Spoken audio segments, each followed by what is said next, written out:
Hi, come on in. And join in. It's the Very Merry Life. Hi, I'm Mary Hendricks, and you might know me as that relatable AF Mama over on Instagram who hopefully feels like an old friend at this point. And if not, it won't be long till it feels that way as we get raw, unfiltered, and very unapologetic in all things motherhood, marriage, sex, and more. From moments worth savoring to moments worth surviving, get ready to leave feeling seen and supported. You have a friend here now, so hey, take a seat. What's going on? Hi. Hello, my dear. Look at you all fancy schmancy. My God, these brows and this blonde hair. Like, who am I? I look like Madonna with this. I love it. Like, That's in. I know. The blonde hair and then the dark brow. Yeah, hold on. Let me clear my computer screen. Is that better? Kind of. Not really. But anyway, hello. You look hot. Thank you. Yeah. Thank you very much. I felt like I had like a good me day today. Good. I need that. Oh my God. We just put Spencer to bed and I don't know what to do with him at all. He is a little brainiac. Yeah, except that he's a little demon also right now. Yeah. He's, we just had like a meltdown of like ridiculous proportions. And I tried so hard to stay calm and I failed. I brought him upstairs and I was like, stop it. Yeah. We lose our shit. I tried. I was doing so well. And then I finally got upstairs and I was like triggered because then he started pushing me, kicking me. And I was like, done. I'm done with this. Done. And yeah, because like, where does we have to draw the line in the sand? Like, I love these like parents that are like, I'm going to gentle parent you out of your tantrum. Like it's very hard. Sometimes I have to walk away. Sometimes I choose violence. So it depends on the day. Yeah, it depends on the day. But today, like I tried. I've been trying so hard with him because he's smart. Like the whole ABC thing is smart. And I think I said this too, but it's slightly concerning. And his teachers finally said something to me. And I said to Kev, I was like, you know what? Because we've been kind of like talking about it. And I said to Kev, I was like, I kind of get nervous about it a little bit. Yeah. And he said, well, the teachers haven't said anything to you. And I said, no. So that's a good thing. I assume that means that it's not showing at school. They finally said something to me. And they were like, he maybe has a little bit of OCD. I kind of wonder if it is. Cause I know like hyperlexia is a thing where I think I said that too, where it's like I guess it's like essentially there's 3 different types and they're usually associated with autism, but there's one type that isn't. But some of the commonalities from what forms hyperlexia is OCD anxiety. Yeah. And I said that to Kev. I was like, I have a feeling that's what he is because before he got into letters, I don't know if you remember, like on my stories, I was bringing him to the doctor a lot because we thought he might have diabetes because he was drinking so much water all the time. No, it's because he gets obsessed. It's like it's a compulsion. Yeah. He was drinking water so much and baby. Yeah. So I think it's now switched from that to that. So, yeah. Cause I guess he threw a fit in school cause I guess he couldn't get ABCs and he like threw a chair. And then he just had a meltdown because of the ABCs. Yep. And it's because he wants to obsess over it. Yeah. Well, we have like ABC cookies from Aldi and they're like have ABCs. Oh, I love those. Yeah. He had me open 2 packs of them and I did so gladly. And he was missing like J and K and he freaked out. Hello. Are you going to Sippy? Oh, I love this. Hi, Cass. Can you say hi, Katie? Hi. Say hi. Here, you see? Hi, Cassidy. Oh, you see? You say hi. She's so cute. That's so nice, Cass. Look at that. You are quite the artist. Is that Mom? I can't hear her. She's in here. She's in this thing. Here, hi, how are you? Good. I like your bangs. Cassidy, she says she likes your bangs. Your hair. Can you say thank you? Thank you. Okay. She's so cute. I love you. I'll see you in the morning, okay? Look at that. You look beautiful. Yeah. It's an accurate depiction with me. I know. With a tiara Declan drew me something for Mother's Day, and he's like, "That's you," and I was like, "That could very well might be me." Yeah, well, hey, as long as they're not drawing devil horns on our head, it's fine. That's how I feel right now. Oh my God. Craziness. Yeah, but well, let's get on into it. I already started it. I know. We'll just Hello, be chit-chatting. everyone. Yeah, hello. Welcome to Katie's Corner on the Very Merry Life podcast. I have to show you the girl that I hired for my podcast assistant. Hi, Julie, if you're listening, because I know you're listening, because you have to listen. She has to listen. She's awesome. You have to She's probably like, that bitch Katie is nuts. she's a good Oklahoma girl. So she oh wow. Sorry, Julie. We're some foul ass mother. We're East Coast moms at heart. Yes, you're in Florida, but you're East Coast at heart. She put together the one for this Friday. Let's see. Hold on. Would you like Mary and I to talk about? And everyone said, sex. Do you do it on a weekly basis? I would say yes, only because I think it like settles both of us. Like when we're both at like wit's end, I'm like, someone has to get. Like it's okay to miss your relationship before kids because you do. And like I think I miss it because they're literally getting the tail. Yeah, they're getting the sloppy like end of the day. Like you're tapped out. Life is exhausting, and if your partner is not being supportive of you, that's when you need to reevaluate things. Because like never once, maybe once in my whole 13 years with Bird, has he been like, "Are we ever gonna have sex again?" And that was when I was like end of my pregnancy with Bryn. And I literally was like, oh my God, like, you actually want to have sex with me? Like, I look like Shrek. What would you like Mary and I to talk? I love it. That's great. She did so good at like picking like the perfect little snippets out of it. I'm good with those. Let's talk about sex, baby. What is that voice? I don't know. I do that sometimes. That's like, you talk like a Las Vegas show host. Like a radio voice. Hello, this is Katie and Mary from the Very Merry. See, it's either that or see, my accents vary. It's usually British, or I have to think about what accents I do. I used to be so good at like I'm really good at impersonating people. Yeah, and my accents used to be really good. Like I used to like I can't do those. Talk like a Brit all the time. I love British accent. Hello, hello, mate. Hello. You want to tug on my rub on my tug, please? So how are you, Mary? How are things? Oh, wait, first, let's really deep dive. Mm-hmm. How was your night out with Kev? Because this is like big, this is a big deal. Good. First of all, you looked hot AF. Thanks. Yeah, it was good. Applause for the dress, for the hair, for the makeup. It was good. It was awkward at first. Because you're like in the car alone, right? No kids. Yeah, you haven't that in the whole car ride there. I'm like, I've gotten to a point of parenthood where I kind of get fearful of like traveling together now.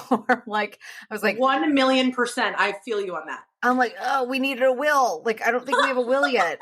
And he was like, would you relax? But the whole time, and I've started to turn to my mother where I'm like hitting the pedal, like the invisible pedal. Yeah, the fake brake. I love it. Yeah. But it was good. It was awkward at first because he really didn't know many people there. It was for something with the police department, like the Honor Legion. So they honor fallen police officers and then their families left behind. And it was like heavy. I didn't realize that's what it was for either until we got there, but we didn't really know anyone because it's like statewide. So it's from a majority of people. We knew one other person there.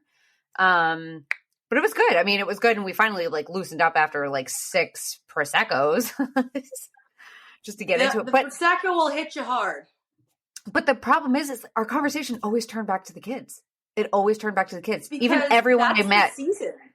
That's the season of your life. I know people say, go on a date night and don't talk about your children. How?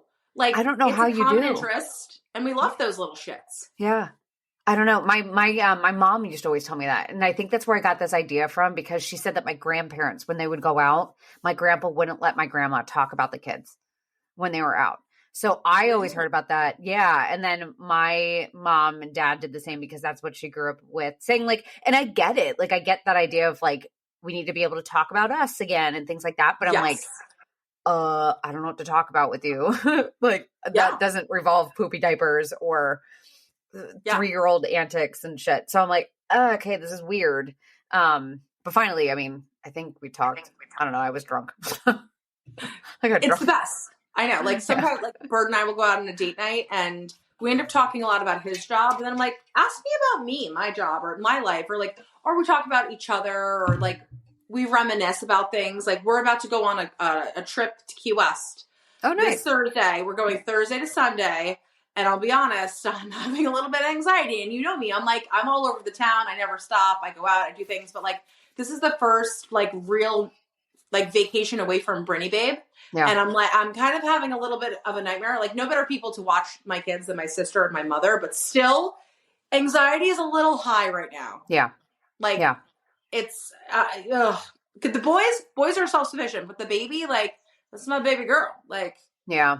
Although she's still in a good stage. I think I worry about that, especially with my kids.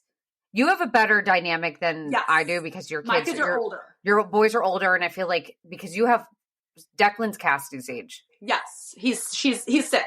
Yeah. And she's 5.5. So like, so they're the same age. And then your oldest is Luke. That's right. Luke is 9. 9. Yeah. So you have like the good they're may not be always responsible, but they know. They know As better. me, I had to yell today while I had a meeting this morning for Spencer not to smother Haley. Yeah. Like, with a pillow. Don't kill your please sister. I'm working. don't run her over with your cozy coop. Like, that's what I did. It's just, that's my constant battle. But I like get nervous about that stuff because the last time it wasn't even then. The last time I like went out of the house and left the kids and just went out for like a girls' afternoon. It was a long time ago, but Spencer was little. Spencer was like, because it was before COVID. Like I haven't really had a weekend, and then I was pregnant when COVID started dying down. So it's been a longest time. But it was when Spencer was like 18 months old. And the moment I get out, 5 minutes, I was like at a bar about 15 minutes up the road.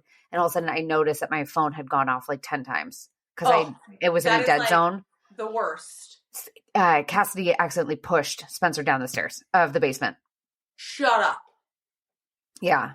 And I had Kev over, I had my mother-in-law over, my sister-in-law over, and yet this happened. I was so pissed. I didn't end up coming home. Thankfully. Like, deal with it. Yeah, he thankfully wasn't that hurt. He wasn't bleeding. He had no concussion. He was conscious. He never lost consciousness. And my friend that was with me was an ER nurse. So she got on with Kevin. She was like going through questions and she was like, this is what you're going to watch for. Yes. Like everything she said. But, but otherwise like just hang out. But I was like, come on. I left 3 adults there. Like what I know. the hell? It's crazy. Cause like, I feel like no one does it like us, right? Like I would say I'm a little bit of a helicopter mom. I'm not proud of it, but I'm like, cause I go to the worst case scenario, but like there's shit that has happened on my husband's watch that would have never happened on my watch. Yeah. It's just different. Like when they say that mothers have eyes in the back of their head, we literally do. Like, it's actually wild. Yeah. No, I just caught Haley. Like even this weekend we were at my parents and my parents have like a deck where it's two step. Yes. And she just sat right on the edge. And I was sitting in like a little Adirondack chair, like a few feet away. And I got up and I got her right at the tail end before she could hit her head. I'm like, hi, hello. It's like superhero speed. We like leap out of chairs. Yeah. Like no yeah. other. And I don't even think I'm a helicopter mom. I'm really not. I'm actually pretty, I think my parents or my sister is actually shocked that I'm not, but I'm more of a come and find me if there's blood. I'm literally the worst. And that's this all relates back to my severe paralyzing anxiety. But yeah, I'm like if I ask Keith right now, like, do you think I'm a helicopter mom? He would be like, absolutely yes, to the 10th degree. I don't know what's wrong with me. And I thought by now. Well, are you helicopter? My kid, it's a little bit better now, but whew, that first baby, ooh. We'll be back after a quick break. Eye-Opening Moments podcasts are real-life stories of adversity, encounters, and perspectives. They are moments that can lift your spirits, give you some food for thought, or move you. For the introspective mind that likes to reflect, discover, and find solutions or meaning in a complex life, listen to Eye-Opening Moments podcasts. Are you helicopter more about safety or are you yes, helicopter? It's safety. Like okay. When they're in the pool, obviously, you know, the baby doesn't swim yet, but she'll be, you know, I live in Florida. So like these kids have got to swim. The boys were swimming by 2 years old, like across the pool, like without a doubt. So I just get nervous about that. Or like, you know, if you are listening and you have boys, and I'm not saying that girls aren't rough either, but like boys just have a tendency to literally like want to just risk death every day. Like, I'm like, please don't, you know, jump off the couch into, you know, whatever. It's a constant, it's just chaos. It's like bull in a china shop. That if there's going to be a way, they're going to find a way to do it, you know? Yeah. So, I mean, my boys have had broken bones, stitches, appendicitis, you know, fractured skulls, like you name it, they've had it. So yeah, see that we haven't had that yet. I'm knock on wood. I'm shocked, honestly, because Spencer and Cassidy play like crazy. He did kick her in the nose the other week or last week, and she had a bloody nose. Poor Cass. I feel like she's tough though. She is.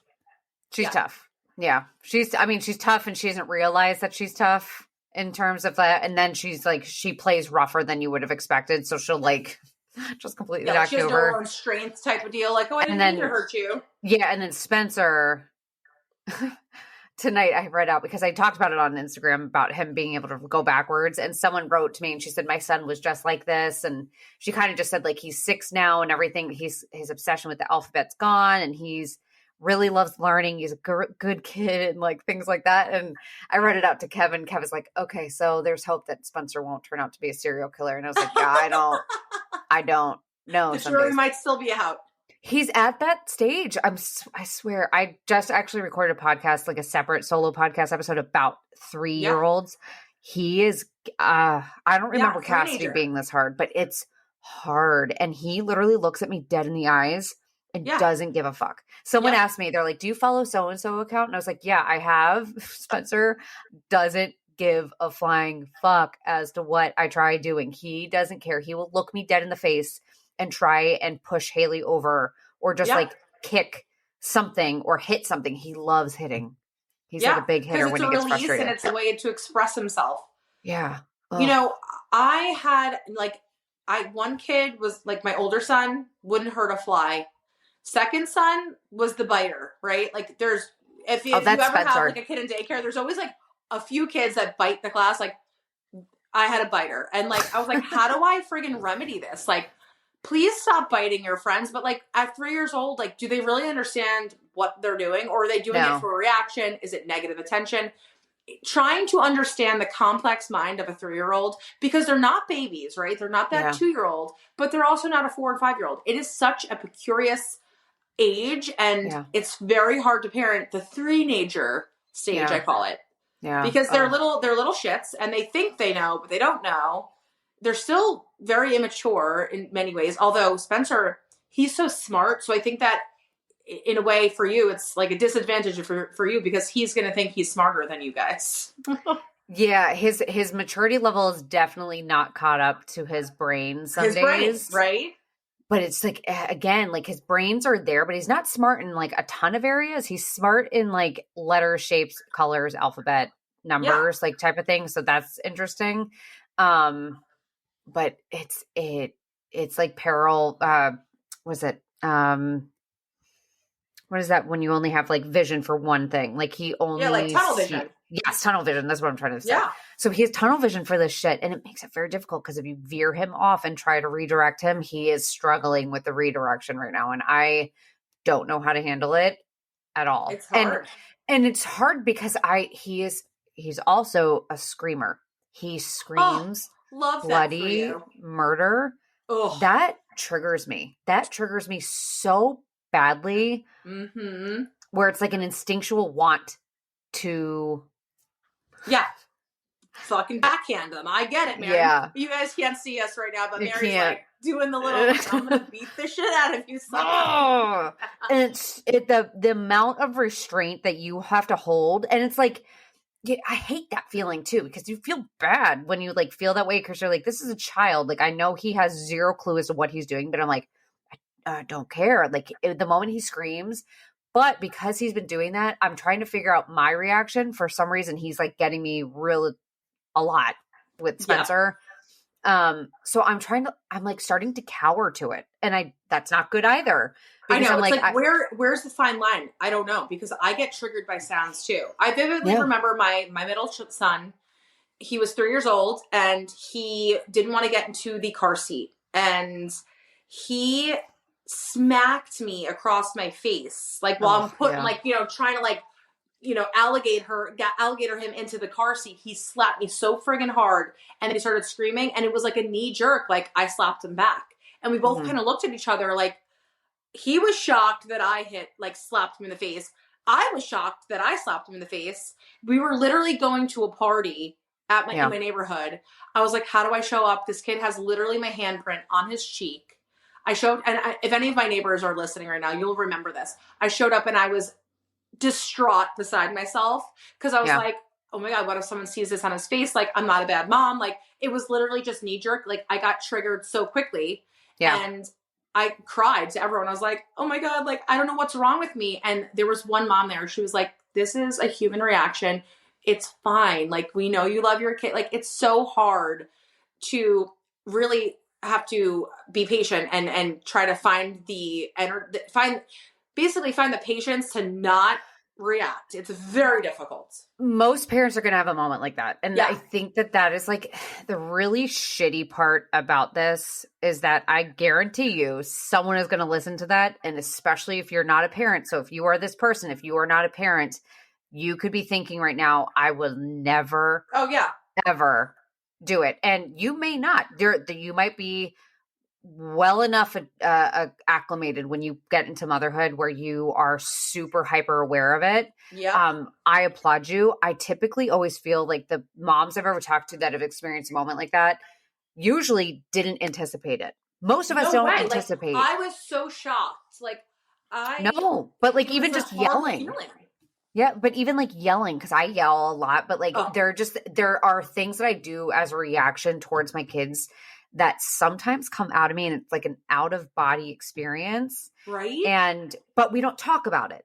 We don't talk about it. And the moment we do, there's someone bound to be like, you're a bad parent. You shouldn't have had kids. And it's not. It's the ownership, because right now you took ownership for it. And that's like the thing is like, they don't realize is like, we're talking about this as ownership so we can figure out how to change it. Because a lot of us, like I said, like we get into it and we're like, oh, fuck, like what did we just step into and what is coming out in me? Because I know for me, like there are certain reactions that I'm like, I kind of wonder where it came from. Like, where did that come from? But it's like, it's like balled up emotion that just sits dormant in us that just like, and then it just, certain things trigger certain people. Noise is one of them. And then like that incident, like where he really hit me really hard and I just was like, whack. And I didn't grow up like with like my mom here and there. Like she was Italian. So like she definitely like spanked us, but like never got beaten. Like I never had a belt put to my ass. Like, and the thing about if someone's coming here and listening to this podcast, like we're voicing things that people aren't apt to talk about. Like, I'm not afraid to say like, I am having a human experience with my children. Like, I am a human. We're all human, and to err is human. And so like those types of instances when in parenting for me as a lesson learned, like I'm like how, and I literally like went to bed that night crying, called Keith because of course he wasn't home. This always happens when I'm like overstimulated, like just touched out. Like I didn't have a break all day. And he was just trying me all day. And they still do. Like my boys are now 9 and 6. They still test the shit out of me because they're just very bullheaded and headstrong kids. Like, so I now, years later, like I know how to parent them, but man, like that's a human experience. And that's an experience that most parents are going to experience. Like you never know how you're going to react. Just like, I'm never going to give my kids screen time. Like, and then you have a kid and you put on Miss Rachel for 4 hours part of the day. Like you can't say what you would do if you've never experienced it. So no, because and even if I had like you remember that reel I did and it was like I just don't want to be fucking touched. It was like me lip dubbing another audio. It's going crazy over on Facebook and people in the comment section. It's like great because a ton of moms being like feel this. I needed this. I thought I was terrible for feeling this way. Yeah. But then you have the opposite of saying you should have. I remember one was like, didn't you anticipate? Didn't you know like that kids were this way, that kids were going to be on you, and like that you were going to be constantly touched and needed? Like, how did you not spend time around kids? And I responded to him. I said, I've been babysitting since the age of 10. Like, I have been babysitting in some capacity since the age of 10. Yes, I've been around plenty of kids, and I don't care what you say, unless they are your children that literally came out of your body or not, because I'm sure you, but most of the time, if they're your children, if they're yours, it's report back. Yeah. It's you know different. what? It's different. What I want to say to those people is, go take a long walk off a short pier, because like, honestly, I can't stand the judginess of others. And honestly, you and I have a platform, yours is much bigger, but like, there's so many people that want to judge from behind the screen, and they think they know it all, or they think they could do it better or have done it better. Like, well, or like, what I love is like the very, like condescending, nice comments I get. I'm just like, fuck off. Like, everyone's going to have their own experience with their children and how they parent, and every person and even every child is different. Like, I already know that my parenting experience with Bryn is going to be so different with the boys. Oh, absolutely. I can see it. She's only 15, 16 months. Like, I can already tell she's softer. Yeah. So, and we'll see. Everyone tells me like, you just wait till she's a teenager. So what? Let her be a shitty teenager. She'll come back around in her 20s, like we all did, because we all rely on our mothers, eventually. Yeah. It's just like, okay, she'll come back around. It's like, she can't get rid of me. I'm her mother. But just if you're listening, and if you are one of those judgy people, cut the shit. We don't want it. We don't want to hear it. And if you have someone like that in your life, tell them exactly that. Fuck off. Yeah. Well, and if you are someone that right now, and I always want to say, like, if you are someone right now that is, saying, I've never raised my voice at my child. If you have children, if you feel like you've never done these things, I'm so glad for you. Right? I'm so glad, because that means that you have done the work on your mental health. You've had the time, hopefully, to get help with your mental health, or you haven't been involved in situations that would challenge your mental health in any capacity. I love that for you. You also sound like you have support. Love that for you. Just about to say, if you are a person that doesn't lose their cool, I'm sure you have a lot of help. Yeah. I love that you have a circumstance that has allowed you to bypass a lot of the very common feelings that many people are having, especially in motherhood, because that's not the norm. And many of us don't like it. We don't like it. Well, first of all, teach us, but also, is it just our inner child, Mary, that like we're just screaming for fucking help? I don't know. Like, I've never met a mother that hasn't lost their shit on their kids. I am a reactive person, and I think I've talked about this on your podcast before. Like, I'm trying to be less reactive, because I always want my kids to feel safe with me, and I want them to come to me for things. My mom, I would tell her things and she would fly off the handle. So like, I don't want to be that either, but like, there are times where you are going to be triggered. There are times where you're not going to dig deep and be patient. It's very difficult to do. My thing now with older kids is, now they're really going to remember things, and that they're going to remember instances and things I say. So I'm extremely careful how I phrase things with, especially my older one.